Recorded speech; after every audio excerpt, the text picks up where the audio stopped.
So what's up mga ka-farmers, ito na yung ating sitaw, 12 days na po. At ngayon ay nagde-drenching tayo ng fertilizer para po gumanda na ang ating sitaw at magbigay na ng bunga. Ang ganda po ng ating sitaw ngayon. Ito po ay variety ng Star Premium at saka po yung pinulang ko ay Makisig.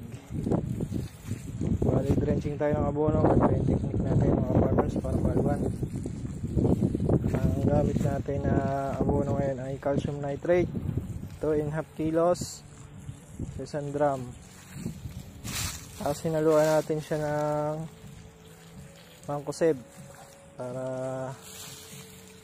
may pabaon na tayo ng fungicide. Hindi pa po ako nag-spray dito mga farmers, pero maganda po siya. Ang lagay natin sa puno approximately 1 can po ang lata ng sardinas ka farmers. Ganyan lang po kasimple para po hindi tayo mapagod pag bubuhat ng container. Ito po ang ating ginagamit. Gamit po tayo ng power hose, yung power sprayer.